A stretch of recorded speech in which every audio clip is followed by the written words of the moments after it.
ఫిబ్రవరి 14 ప్రపంచ ప్రేమికుల దినోత్సవం. అలాగే 40 మంది జవాన్లు అమరులైన దినం కూడా ఇదే రోజు. వ్యాలంటైన్స్ డే ఇంకా బ్లాక్ డే గురించి పూర్తిగా చెబుతాను. మీరు ఎక్కడా కూడా స్కిప్ చేయకుండా మీ అభిప్రాయాన్ని కామెంట్ రూపంలో తెలియజేయండి. వ్యాలంటైన్స్ డే జరుపుకోవడం అనేది రోమన్ కాలంలో నుంచి మొదలయ్యింది. ఈ కథ 3వ శతాబ్దంలో మొదలయ్యింది. ఆ సమయంలో రోమ్ చక్రవర్తి అయిన క్లాడియస్ పాలన జరుగుతుంది. క్లాడియస్కి ఒక నమ్మకం ఉండేది. పెళ్లి అయిన అబ్బాయిలు యుద్ధంలో ఎక్కువ ఆసక్తి చూపరని, అందుకే వారికి వివాహాలు ఆపివేయాలని చెప్పాడు.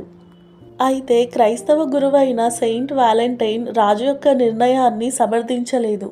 తను క్లాడియస్కి తెలియకుండా యువజంటలకు రహస్యంగా పెళ్లి చేసేవాడు.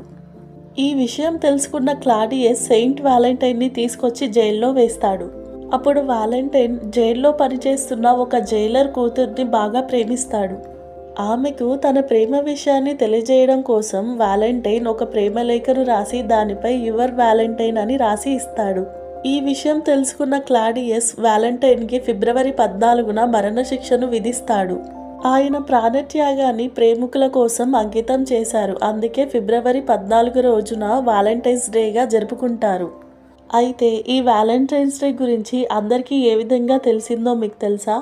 14వ శతాబ్దంలో ఆంగ్ల కవి అయిన జెఫ్రీ చాసర్ ఈ రోజుని ప్రేమికుల రోజుగా జరుపుకుంటుంది అని తన కవిత్వంలో రాశాడు. 17 నుంచి 18వ శతాబ్దంలో ఫ్రాన్స్, ఇంగ్లాండ్లోని దేశస్థులు ప్రేమలేఖలు రాసుకోవడం, గిఫ్ట్లు ఇచ్చుకోవడం ప్రారంభించారు. 21వ సెంచరీకి వచ్చేసరికి ప్రపంచ ప్రేమికుల రోజుగా మారిపోయింది. ఈరోజు ప్రేమికుల రోజు మాత్రమే కాదు, మన భారతదేశ జవాన్ల ప్రాణత్యాగానికి గుర్తు బ్లాక్ డే కూడా. తమ కుటుంబాన్ని, భార్యాపిల్లల్ని, తమ ప్రాణాలని సైతం లెక్క చేయకుండా సరిహద్దుల్లో తీవ్రవాదులకు ఎదురెళ్ళి నిలబడే, వారి ప్రాణాన్ని సైతం ఇచ్చి దేశాన్ని కాపాడే గొప్ప జవాన్ల గురించి తెలుసుకుందాం. 2019లో జరిగిన పుల్వామా అటాక్ గురించి మీ అందరికీ తెలిసే ఉంటుంది. 2019లో ఇదే రోజున పుల్వామా ఉగ్రవాద దాడి జరిగింది. జమ్మూ అండ్ కాశ్మీర్లో పుల్వామా జిల్లా వద్ద సిఆర్పిఎఫ్ జవాన్లను లక్ష్యంగా చేసుకొని బాంబు దాడి జరిగింది. ఈ ఘటనలో 40 మంది భారత జవాన్లు అమరులయ్యారు.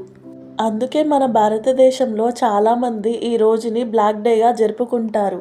ఈరోజు ప్రేమికుల రోజుగా కాకుండా అమర జవాన్లను స్మరించుకునే రోజుగా జరుపుకుంటున్నారు.